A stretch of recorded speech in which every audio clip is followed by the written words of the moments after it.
17 година в Україні. У прямому ефірі телеканалу АТР новини Заман. У студії Олег Борисов. Мої вітання. Стрілянина, сутички, сльозогінний газ та затримання. Так відбувалося сьогоднішнє засідання з обрання запобіжного заходу меру Одеси Геннадію Труханову у Солом'янському райсуді Києва. Коли із зали суду почали виходити так звані тітушки, які підтримували Труханова, між ними і націоналістами зав'язався конфлікт. Сталася перша бійка. Невідомі почали палити фаєри. Правоохоронці намагалися їм завадити, пролунали постріли. Одного поліціянта ранили в ногу, стрілка затримали. Загалом після сутичок затримали 15 чоловік, 4 шпиталізовано.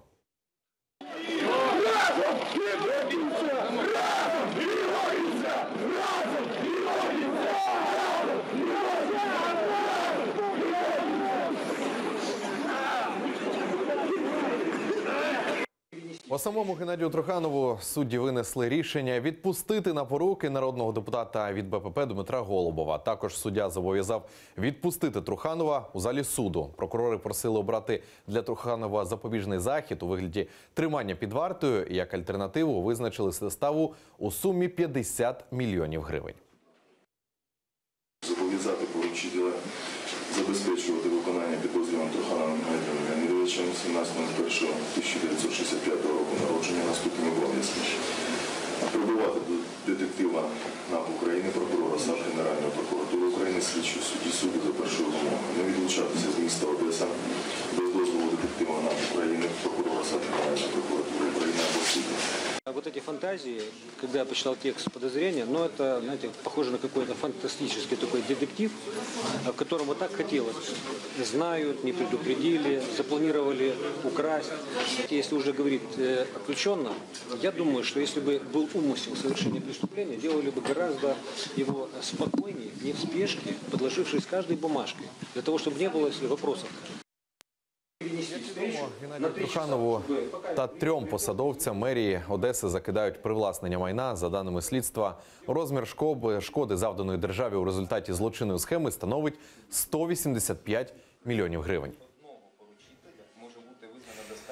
Новостворені органи державної влади навесні 2014 року не могли вжити належних заходів для спротиву окупації Криму, оскільки армія була у плачевному стані. Про це під час допиту заявив тодішній виконувач обов'язків президента Олександр Турчинов. До того ж, була загроза повномасштабної агресії з боку РФ. На засіданні працює моя колега Олена Стецюк. Отже, Олено, вітаю тебе. Будь ласка, розкажи, про що ще говорили на судовому засіданні?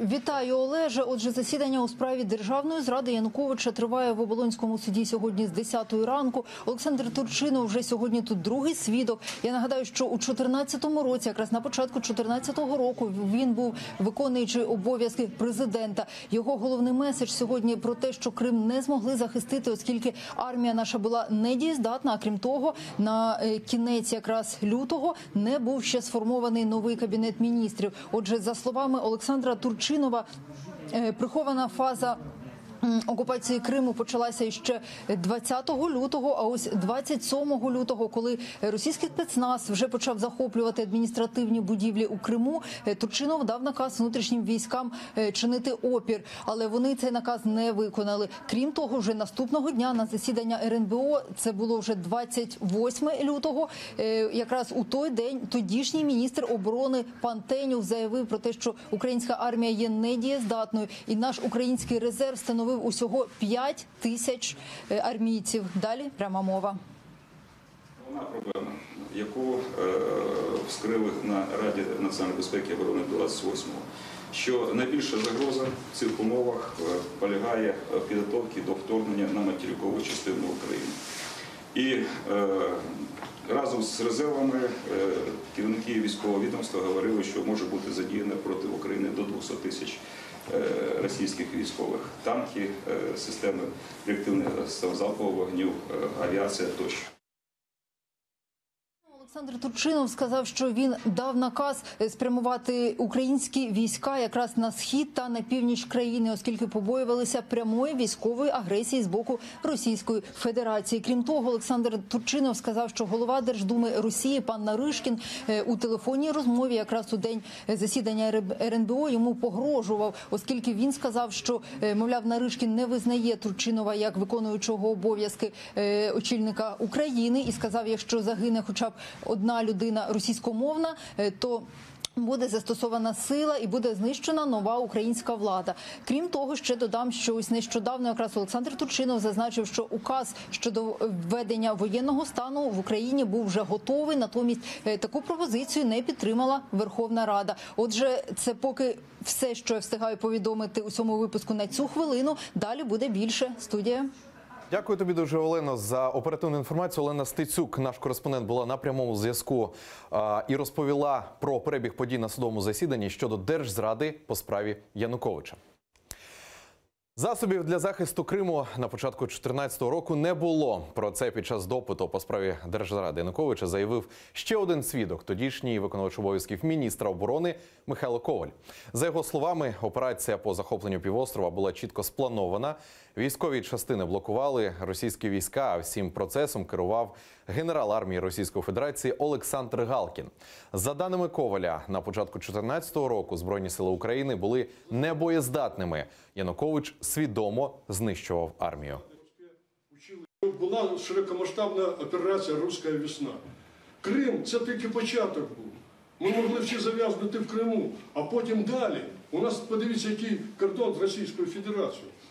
Є союзна держава Білорусь. Ми тоді розтягували сили засоби, щоб ці всі напрямки прикрити.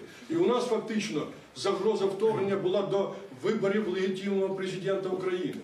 До 25 травня була загроза вторгнення. Даний свідок підтвердив висунуте обвинуваченому Януковичу. Аналіз та оцінку надасть суд. Тільки суд надає оцінку даних показань. Лише можу сказати, що даний свідок повністю підтвердив, що обвинувачений Янукович знищив повністю Збройні сили України та втік до Російської Федерації, до сторони агресора. Коли почує, що навіть пострілів у повітря вистачило для того, щоб захистити і відбити напад на прикордонну заставу Масандра, то стає зрозумілим, що і сили були, і військовослужбовці були, і зброя була.